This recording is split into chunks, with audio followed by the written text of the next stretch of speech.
हाय सांग माने नमस्कार जय जगन्नाथ। चलतु आम आज बनैबा सुपर क्रिस्पी फिंगर चिप्स।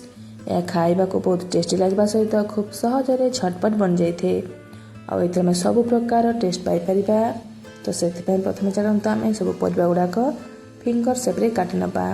ये देखु मुझे झुणंग पोटल कांकड़ गाजर फूलकोबी आलू कदली बैगण आपण पाखे जेकोसी परिवा अच्छी आपन नहीं पारे जहाँ जहाँ पसंद आपन को सब परिवा गुड़ाक मु फिंगर सेप्रे काटि नहीं। ये कदली आलू और बैगण को हल्दी पानी पकई रखी छाणी नहीं। ये चलते आम गोटे बाउल नहीं जावा और से सब परिवा गुड़ाक ट्रांसफर करनवा। एबे आम ये देदेबा गोटे कप कॉर्नफ्लोर। आपण मैंने चाहिए कॉर्नफ्लोर जगार चाउल गुंड यूज करेंगे। तापर देदेबा स्वाद अनुसार लुण गोटे चामच अदा रसुण पेस्ट। तापर देदेबा अधा चामच जीरा गुंड अधा चामच धनिया गुंड अधा चामच रेड चिली पाउडर। तापर हलदी गुंड अधा चामच देदेबा गोटे चामच गरम मसला। तापर देदेबा गोटे चामच काश्मीरी चिली पाउडर। तापर फाड़े लेंबू केमती चिपुड़ी नवा।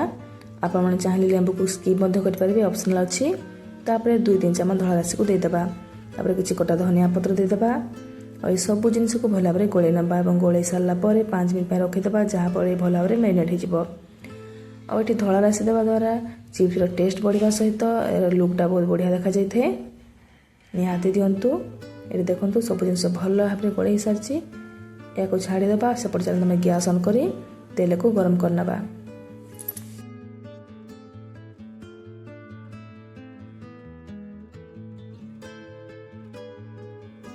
ये देखो तेल बढ़िया भाव गरम हो गलानी।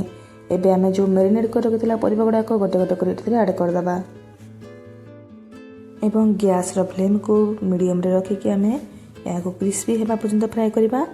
कारण ये सब प्रकार परिवा पड़ी गोटे आग सीझ तो गोटे पर सीझ से मीडियम रे रखिक फ्राए करवा जहाँफल कि सब परिवा गुड़ाक पूरा परफेक्टली सीझ भर सीझा सहित ऊपर क्रिस्पी छाणी हम। देखो या अल्ट पल्ट करदे गोटे साइड भल भाव सीझीगला देखो ये आम चिप्स परफेक्टली फ्राए हो गलानी ऊपर क्रिस्पी होगी भर मध्य सब परिवा गुड़ाक सीझी जाए। आम या छाणी नवा एवं गोटे प्लेट को काढ़ी नवा।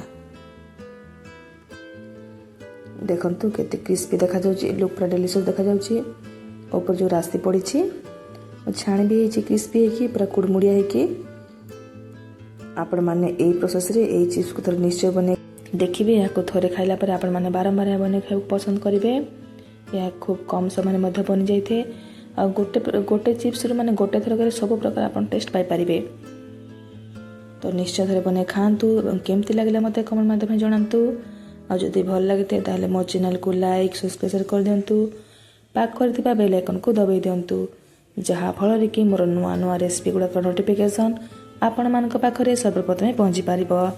रही सांग माने बाय बाय देखा आ गोटे नुआ रेसिपी सहित नुआ वीडियो रे। जय जगन्नाथ।